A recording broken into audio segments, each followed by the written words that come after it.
Happy holidays everyone, it's Game XA here coming at you with another gaming news video. And today we have several updates from soon to be released games. Let's start with something to get us into the holiday spirit.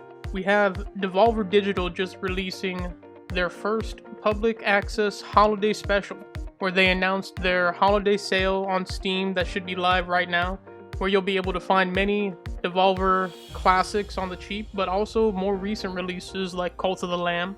They also showed new trailers for some already announced games like my favorite of the show, Pepper Grinder, among others. And even if you've already seen some of these game trailers, Devolver Digital always puts on an entertaining and original show, so at least give the first 5 minutes or so a view. I don't think you'll regret that. But moving on, we have details on StarWars Jedi Survivor coming from GameInformer.com. We're going to pull up an article here, and they have some quotes from the game director Stig Asman, who brings to light what I think the biggest news of this reveal is, in that we have 5 fully realized stances in the game, Osman says. A lot of it depends on the enemy that you're coming across. It's advantageous to use certain types of stances against certain types of enemies, and it's up to the player to figure out that.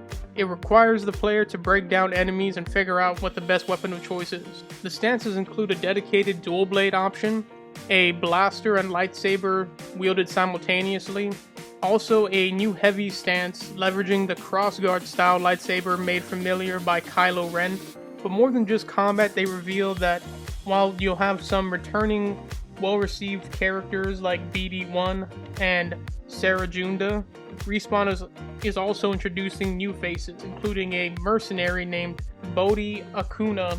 And Bodhi plays a role as a buddy AI character who aids in both combat and traversal. The article goes on, Jedi Survivor embraces several new traversal mechanics, allowing for much greater flexibility in exploration, and that includes using an ascension cable for climbing and crossing distant points, and Kestis' ability to tame and ride mounts. It's much of a wider Metroidvania approach, Asmussen says. So I like the sound and the idea of expanding the stances from the first game and giving them more utility.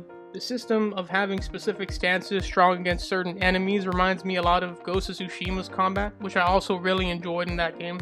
And the addition of mounts and more traversal mechanics sounds fun and implies a much more open environment than the prior game. Let's just hope that the map is a bit easier to read. But an AI-controlled companion was also mentioned that would assist with traversal and, more importantly, combat, which has me a bit concerned. I don't really like the idea of having to rely on an AI to move a character into a certain position so I can execute a combo, but we'll have to wait until more of an in-depth preview or review launches to see how the AI companion is implemented. I really enjoyed the first game though, Fallen Order. It really surprised me with its story, the cast of characters, and the combat, so it's good to see the sequel improving on almost all of those things. Last up is a Diablo 4 developer update livestream for December that gave us some new crucial information. I'm going to pull up an article from GameRant.com titled Diablo 4 Explains Legendary Items and Codex of Power Features. As Diablo 4 approaches its June 6th release date, Blizzard Entertainment is unveiling more and more of the highly anticipated sequel, and the recent topic relates to how the game handles its legendaries. The biggest change coming to the franchise's Diablo 4's open world, with the game significantly widening the scope of how much players can explore and reap the lands of Sanctuary. The choice to introduce open world has forced the development team of Diablo 4 to rethink many of its features, and thus the legendary items of Diablo 3 have evolved to fit the new exploration system. Blizzard has decided to take the system a step further and make legendary powers untethered from legendary items. In the latest developer update stream, Diablo 4's game director Joe Sheely and associate game director Joseph Pipiora joined global community lead Adam Fletcher to discuss the Battle Pass system coming to Diablo 4, the duration of its seasons, as well as the Codex of Power feature. Simply put, the Codex of Power is meant to replace the way legendary items worked in the previous Diablo titles by becoming a catalog of legendary aspects that players can choose to imbue into a piece of equipment. Players can unlock new legendary aspects for the Codex of Power through completing certain dungeons for the first time, though this might not be the sole way of filling up the Codex. And that's pretty much all the information that was in the article, but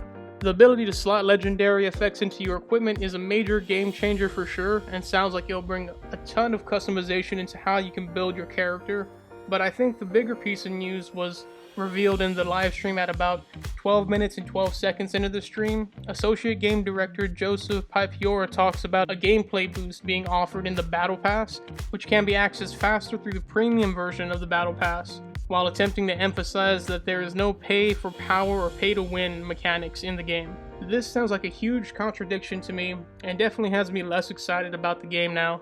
People had issues already with the level boosters in Assassin's Creed, and that game doesn't even have a PvP element to it. But I suppose we'll have to wait for a future update to find out exactly how pervasive the boosters are and how necessary they end up feeling before I consider purchasing the game or not. But that's all the news stories in today's video. Will you be picking up any Devolver Digital games on sale? How excited are you for the new Star Wars game, Jedi Survivor? Are you still concerned about Blizzard's handling of microtransactions in Diablo 4? Let me know down in the comments below. And if you found this video entertaining or informative, please hit the like button, subscribe if you haven't already, but most of all, thanks for watching Game Xfinity.